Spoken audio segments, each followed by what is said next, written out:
नमस्कार, सुप्रभात। आप देख रहे हैं IBC 24। मैं हूं आप सभी के साथ रचना नितेश और साथ की बड़ी बात में आप सभी का बहुत बहुत स्वागत है। बुलेटिन में सबसे पहले बात करेंगे मौसम की।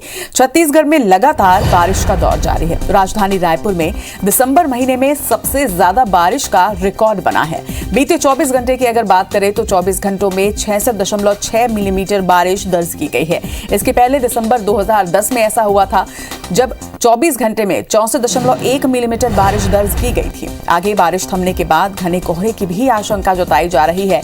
इसके अलावा अगले 2-3 दिनों में प्रदेश में अधिकतम तापमान में 2 से 3 डिग्री बढ़ोतरी होने की भी संभावना जताई गई है, जबकि न्यूनतम तापमान में 2 से 3 डिग्री गिरावट हो सकती है। तो लगातार बारिश पूरे प्रदेश में जारी है, लेकिन राजधानी रायपुर में बारिश का रिकॉर्ड दर्ज किया गया है। इसके पहले 2010 में दिसंबर में इस तरह की बारिश दर्ज की गई थी जब 64.1 मिलीमीटर बारिश दर्ज हुई थी, लेकिन इस बार दिसंबर में राजधानी रायपुर में 66.6 मिलीमीटर बारिश दर्ज की गई है, जो कि अपने आप में एक रिकॉर्ड है।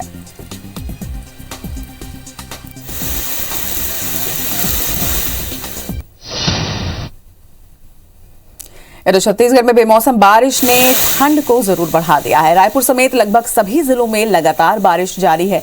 रायपुर, बिलासपुर, सरगुजा, दुर्ग और बस्तर संभाग में बारिश के साथ ओलावृष्टि भी हुई है।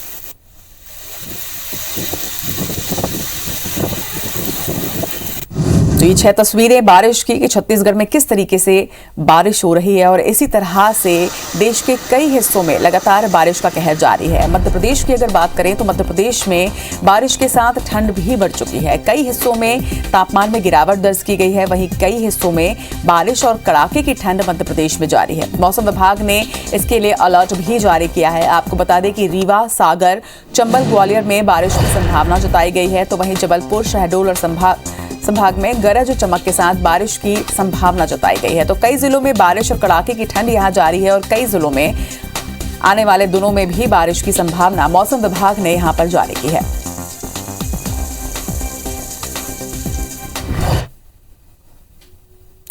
और मौसम के बाद अब बात करेंगे मध्य प्रदेश के कोरोना के आंकड़ों की। मध्य प्रदेश में बीते 24 घंटे में 48 नए कोरोना मरीजों की पुष्टि की गई है। प्रदेश में अब तक 7,93,816 संक्रमित सामने आ चुके हैं। वहीं कल एक भी मौत दर्ज नहीं हुई है। ये एक राहत की खबर जरूर है मध्य प्रदेश के लिए। वहीं अब तक 10,533 संक्रमितों की हालांकि मौत प्रदेश में दर्ज की जा चुकी है। कल 26 मरीज पूरी तरह से स्वस्थ होकर अस्पतालों से डिस्चार्ज किए गए। वहीं अगर बात करें अब तक के आंकड़ों की तो मध्य प्रदेश में अब तक 7,82,976 मरीज पूरी तरह से स्वस्थ हो चुके हैं। एक्टिव मरीजों की संख्या की बात करें तो प्रदेश में इस वक्त 307 एक्टिव मरीज हैं जिनका इलाज जारी है। वहीं 2,68,963 लोगों का कल मध्य प्रदेश में वैक्सीनेशन भी हुआ है। मध्य प्रदेश में कोरोना वैक्सीनेशन का एक नया रिकॉर्ड बना है। आपको बता दें कि पहली डोज में 5 करोड़ वैक्सीनेशन का आंकड़ा प्रदेश ने क्रॉस कर लिया है। 5,20,77,158 लोगों को तक पहली डोज लगाई जा चुकी है। वहीं अब तक 10,20,92,641 लोगों का वैक्सीनेशन प्रदेश में किया जा चुका है। तो वैक्सीनेशन में लगातार मध्य प्रदेश बाजी मार रहा है। लगातार कई रिकॉर्ड मध्य प्रदेश ने स्थापित किए हैं। पहली डोज का ये नया रिकॉर्ड कायम किया है। 5,20,77,158 लोगों को पहली डोज लगाई जा चुकी है। वहीं अब तक की अगर बात करें तो 10 करोड़ से भी ज्यादा लोगों का प्रदेश में वैक्सीनेशन हो चुका है। तो मध्य प्रदेश में कोरोना वैक्सीनेशन का अब एक और रिकॉर्ड बना है और इस रिकॉर्ड के आंकड़ों के अनुसार पहले डोज में 5 करोड़ वैक्सीनेशन का जो आंकड़ा था वो अब प्रदेश ने क्रॉस कर लिया है। तो एक अच्छी खबर है ये, जिसमें स्वास्थ्य विभाग मुस्तैदी के साथ वैक्सीनेशन के कार्य में लगा हुआ है, तो वहीं जनता भी लगातार अपनी सहभागिता निभा रही है। और मध्य प्रदेश की अब बात करें छत्तीसगढ़ में कोरोना के आंकड़ों की, तो प्रदेश में कोरोना संक्रमितों की संख्या तेजी से आगे बढ़ रही है। बुधवार को 106 नए कोरोना संक्रमित मरीजों की पहचान की गई है, जो कि 4 महीने बाद पहली बार राज्य में एक दिन में 100 से अधिक मामले सामने आए हैं। बुधवार को भी बीते 5 दिनों की ही तरह रायगढ़ जिले में सबसे ज्यादा मरीज सामने आए हैं। रायगढ़ एक बार फिर से हॉटस्पॉट बनता जा रहा है। रायगढ़ में बीते 24 घंटे में 40 नए संक्रमित मरीजों की पुष्टि की गई है और इसके बाद रायगढ़ जिले में एक्टिव मरीजों की संख्या जो है उसमें भी बढ़ोतरी दर्ज की गई है। एक्टिव मरीजों का आंकड़ा अगर आपको बताएं तो ये 127 पर अब पहुंच चुका है। वहीं रायगढ़ के नवोदय विद्यालय में अब तक 2 दर्जन से ज्यादा बच्चे कोरोना संक्रमित हो चुके हैं। इसके अलावा बिलासपुर में 17, जांजगीर चांपा में 13 नए मरीजों की पुष्टि हुई है। इसी तरह रायपुर में 12, राजनांदगांव में 5 नए मरीज सामने आए हैं। दूसरी तरफ सूरजपुर से 4, दुर्ग से 3 और कोरबा से 3 नए मरीजों की पुष्टि की गई। कवर्धा में 2, धमतरी में 2 और बालोद में 1 मरीज सामने आया है। इसके अलावा बात करें जशपुर, बस्तर, कांकेर की तो यहां भी कोरोना मरीजों की पुष्टि की गई है।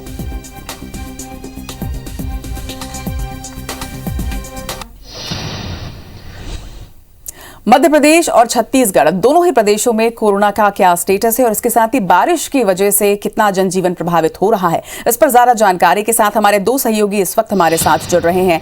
मध्य प्रदेश और छत्तीसगढ़ से हमारे साथ है स्टार और विवेक पटैया। सबसे पहले रुख करेंगे विवेक का। विवेक, भोपाल में लगातार मौसम विभाग ये चेतावनी दे रहा है कि आने वाले दिनों में भी बारिश और गरज चमक के साथ छींटे पड़ेंगे और साथ ही ठंड भी बढ़ेगी, लेकिन इसके साथ साथ कोरोना ने भी मौसम के साथ चिंताओं को बढ़ाया है।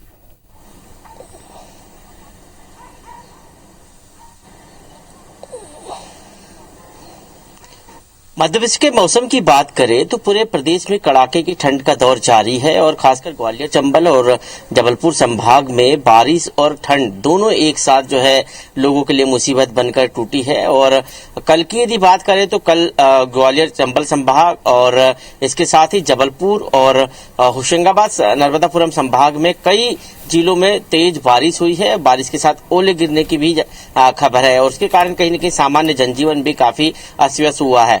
और बारिश के साथ साथ कोहरा जो है वो घना छाया हुआ है, कोहरे की चादर छाई हुई है और अभी भी आप देख सकते हैं मेरे पीछे पूरा कोहरा है भोपाल में। और यही स्थिति पूरे प्रदेश की अमूमन है, जिसके कारण लोगों को के यातायात में और काफी दिक्कतें का सामना करना पड़ रहा है। हालांकि मौसम वैज्ञानिकों का ये कहना है कि ये जो मावठा है, ये जो कोहरा है, ये बारिश गेहूं की फसल के लिए काफी लाभदायक है, लेकिन इसके कारण कई स्वास्थ्यगत समस्याएं भी मरीजों को हो रही है। कई ऐसे मरीज जो ब्लड प्रेशर के पेशेंट है या शुगर के या अन्य बीमारियों के मरीज है, उनको भी काफी दिक्कतों का सामना करना पड़ रहा है। और मौसम विभाग का कहना है कि अभी आने वाले दिनों में ऐसा ही मौसम कुछ दिन बना रहेगा और न्यूनतम तापमान में गिरावट का दौर जारी रहेगा। कोविड की बात करें तो मध्य प्रदेश में कोरोना ने रफ्तार पकड़ ली है और एक्टिव मरीजों का जो आंकड़ा है वो 300 के पार चला गया है। कल तक के जो मरीजों की जो जानकारी सामने आई है उसमें मध्य प्रदेश में 48 जो है कोविड पेशेंट मिले हैं और भोपाल में जो है 7 पेशेंट मिले हैं। इसके अलावा इंदौर में भी काफी बड़ी संख्या में कोरोना के मरीज लगातार जो है मिलते जा रहे हैं। हालांकि एक सुखद पहलू ये भी है कि भले ही कोरोना की रफ्तार जो है तेज होती जा रही धीरे धीरे, लेकिन मौत अभी तक जो है वो मौतों का आंकड़ा जो है वो काफी कम है। और इसलिए जो इसका पूरा जो श्रेय है वो जो है बताया जा रहा है कि कोविड वैक्सीनेशन जो प्रदेश में हो रहा है, 10 करोड़ से ऊपर मध्य प्रदेश में कोविड का वैक्सीनेशन हो चुका है और पहले डोज भी जो है 5 करोड़ से ऊपर पहुंच चुका है। ऐसी स्थिति में एक अच्छा संकेत है, क्योंकि वैक्सीन ही सुरक्षा कवच है। यदि आपने वैक्सीन लगाई है और यदि आप कोविड पॉजिटिव भी है तो कहीं न कहीं आपको जो हॉस्पिटल जाने की जरूरत नहीं पड़ेगी। आपका जो है कोविड घर में ही होम आइसोलेशन में ठीक हो सकता है, ये विशेषज्ञों का कहना है। ऐसी स्थिति में हम भी उन लोगों से आग्रह करते हैं जिन्होंने अभी तक अपना वैक्सीनेशन नहीं करवाया है, वो जरूर वैक्सीनेशन करवा ले। तो मध्य प्रदेश में कोविड की रफ्तार जो है वो अब धीरे धीरे करके तेज हो रही है। पिछले 15 दिन में ही जो स्थिति पलटी है कि प्रदेश के 22 जिले अब तक जो है कोविड के चपेट में फिर से आ चुके हैं। बिल्कुल, जिस तरह से कोरोना के आंकड़े अब बढ़ते जा रहे हैं, इसको देखते हुए जनता को भी अब जागरूक होना पड़ेगा और वैक्सीनेशन अगर नहीं कराया तो वो जरूर कराना होगा। रुक करेंगे छत्तीसगढ़ का। स्टार, अगर छत्तीसगढ़ की बात करें तो बेमौसम बरसात और बढ़ते कोरोना के आंकड़े चिंताओं को जरूर डबल कर रहे हैं।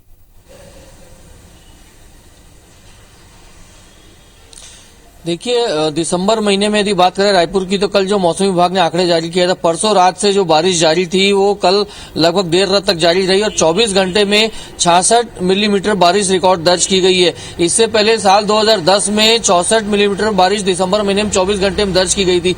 एक दिन यानी 24 घंटे में 66 मिलीमीटर बारिश, वो भी दिसंबर महीने में होना, ये बहुत बड़ी बात है। और कहीं न कहीं इससे मौसम पे ज्यादा असर पड़ा है, क्योंकि मौसम में जहां तक बात करें मिजाज बदला है। दिन में तापमान थोड़े से जरूर बढ़ने की संभावना जताई गई, लेकिन रात के जो तापमान है, न्यूनतम तापमान, उसमें आने वाले समय में और गिरावट देखने को मिलेगी। इससे बड़ी चिंता की बात, क्योंकि प्रदेश में बड़े पैमाने पे धान खरीदी चल रही है और कई जगह मंडियों में धान खुले में रखा था, कई जगह ढका हुआ है। किसानों का धान कहीं अभी बचा हुआ है। हालांकि सरकार ने निर्देश दिए अधिकारियों को कि इस दिशा में तत्काल रूप से कार्रवाई करें, ताकि कहीं कोई किसी को परेशानी ना हो, चाहे मंडी समिति को हो, चाहे किसानों को हो। लेकिन एक चिंता की स्थिति जरूर है, क्योंकि लगातार जो सिस्टम बना हुआ है, आज भी देखेंगे तो बादल छाए हुए, क्लाउड है जरूर। हालांकि बारिश अभी थमी हुई है, लेकिन बादल बने हुए, इसलिए बारिश की संभावना से इनकार भी नहीं किया जा सकता। इसी के साथ कोरोना की बात कर लें तो पिछले कई दिनों के बाद, लंबे समय के बाद पूरे छत्तीसगढ़ में 100 से ज्यादा केस सामने आए हैं। ये भी एक चिंताजनक स्थिति है। अकेले रायगढ़ में 40 और रायपुर में 17 केस नए आए हैं। आपको बता दूं, कोरोना के बढ़ते मामलों को देखते हुए एक बार फिर से कंटेनमेंट जोन की शुरुआत कर दी गई है। राजधानी रायपुर में 5 स्थानों को अलग अलग चिन्हांकित कर कंटेनमेंट जोन बनाया गया है और कहीं न कहीं इसमें लोगों को वापस से अपनी जागरूकता का परिचय देना होगा, क्योंकि यदि अभी शुरुआत है, यदि अभी नहीं थमा गया या अभी नहीं समझे तो आने वाले समय में दिक्कत बढ़ सकती है। छत्तीसगढ़ की बात कर ले तो इसके अलावा 2 और बड़ी खबरें जिस पर नजर रहेंगी। मुख्यमंत्री भूपेश बघेल दिल्ली में हैं और वित्त विभाग की आज एक बैठक होनी जा रही है, जिसमें वित्त मंत्री भी शामिल होंगे और उस बैठक में वो भी शामिल होंगे। राज्य की वित्तीय स्थिति को लेकर भी इसमें चर्चा हो सकती है। साथ ही खैरागढ़ के दिवंगत विधायक और राज परिवार के राजा देवव्रत सिंह जो है, जिनका निधन हुआ था, उसके बाद आज उनका जो कमरा है वो खोला जाना है, जिसको लेकर विवाद चल रहा था। तो आज वो कमरा भी खोला जाएगा। ये तमाम खबरें जिस पर लगातार अपडेट हम अपने दर्शकों तक पहुंचाते रहेंगे। मध्य प्रदेश और छत्तीसगढ़ की इन तमाम बड़ी खबरों पर आप दोनों से ही अपडेट लगातार लेते रहेंगे। फिलहाल तमाम जानकारी के लिए आप दोनों का ही बहुत बहुत शुक्रिया। इस वक्त भोपाल से बड़ी खबर आपको बता दें, घरों के बाहर खड़ी मोटरसाइकिलों में आग लगाई गई है। देर रात अज्ञात बदमाशों ने यह आग लगाई है। बताया जा रहा है कि 4 से ज्यादा बाइक को इसमें नुकसान पहुंचा है। माता मंदिर इलाके की ये पूरी घटना बताई जा रही है। तस्वीरें भी आपको दिखा रहे हैं। रहवासियों ने किसी तरह से आग को बुझाया। वहीं फायर ब्रिगेड की गाड़ी और पुलिस मौके पर इसके बाद पहुंची। आरोपियों का अब तक कोई भी सुराग हालांकि यहां नहीं मिला है। तलाश में टीटी नगर थाना पुलिस लगी हुई है। तो मध्य प्रदेश की ये बड़ी खबर आपको बता रहे हैं। भोपाल में घरों के बाहर खड़ी मोटरसाइकिलों में अज्ञात बदमाशों ने आग लगाई है। बताया जा रहा है कि 4 बाइक्स को यहां पर नुकसान पहुंचाया गया है। इस खबर पर ज्यादा जानकारी के साथ हमारे सहयोगी विवेक इस वक्त हमारे साथ जुड़ रहे हैं। विवेक, क्या खबर है और क्या मामला है? अचानक 4 बाइकों में आग लगाई गई है। क्या अब तक बदमाशों का कोई भी सुराग मिल पाया है?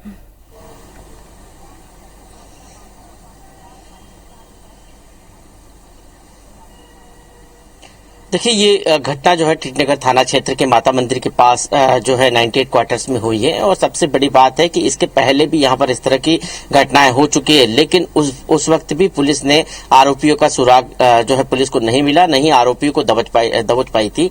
ये देर रात की घटना है। करीब रात 1 से 1:30 बजे के बीच कुछ अज्ञात बदमाश इस डी ब्लॉक में घुसे 98 क्वार्टर्स के और वहां पर आग लगा दी वाहनों में, 2 पहिया वाहनों में। और हालांकि जो रहवासी है उन्होंने तत्काल जो है इस आग पर काबू पा लिया और मौके पर जो पुलिस और इसके साथ ही फायर ब्रिगेड की गाड़ियां भी पहुंची थी, जिसमें आग पर काबू पाया गया। करीब आधा दर्जन गाड़ियों में आग लगाई गई है, लेकिन मौके पर कोई भी ऐसा अपराधी पुलिस को नहीं मिला या आसपास नहीं दिखाई दिया जो है इस घटना में शामिल है। लेकिन पुलिस का दावा है कि आज किसी भी कीमत पर पुलिस इन अपराधियों को, इन जो ऐसी वारदातों को अंजाम देते हैं उनको दबोच लेगी। लेकिन सबसे बड़ी बात यह है कि प्रदेश में अब के दोनों शहर, चाहे वो इंदौर हो, भोपाल हो, कमिश्नरी सिस्टम लागू हो चुका है। भोपाल में कमिश्नरी सिस्टम है, पुलिस कमिश्नरी सिस्टम।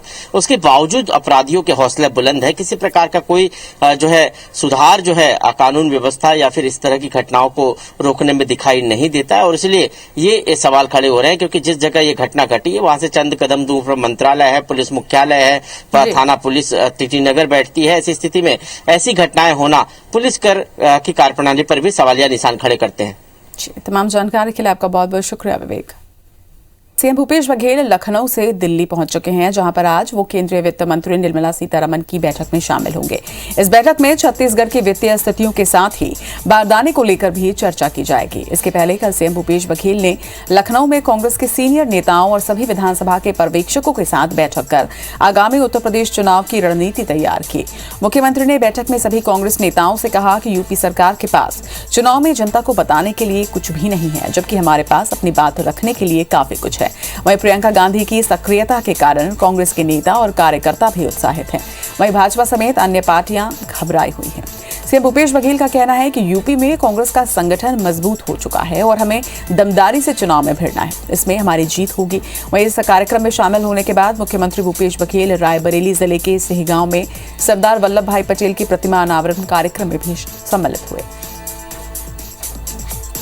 बलौदाबाजार से बड़ी खबर आपको बता दें, बलौदाबाजार में नकली शराब बनाने की फैक्ट्री का भांडाफोड़ हुआ है। 200 लीटर सॉल्वेंट और शराब की बोतलें यहां से जब्त की गई हैं। आबकारी विभाग का फर्जी स्टिकर लगाकर शराब की सप्लाई किया करते थे आरोपी। एक आरोपी इस मामले में गिरफ्तार हुआ है, वहीं एक फरार बताया जा रहा है। इसके साथ ही एक कार भी जब्त की गई है।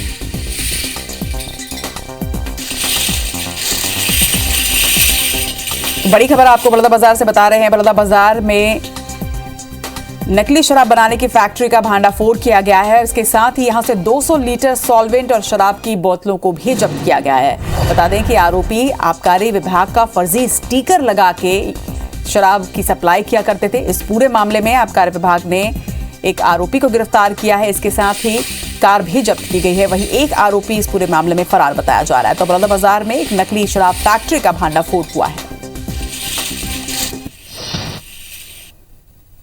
इसी के साथ इस बुलेटिन में फिलहाल इतना ही। आगे देखिए हमर बानी हमर गोठ। नमस्कार।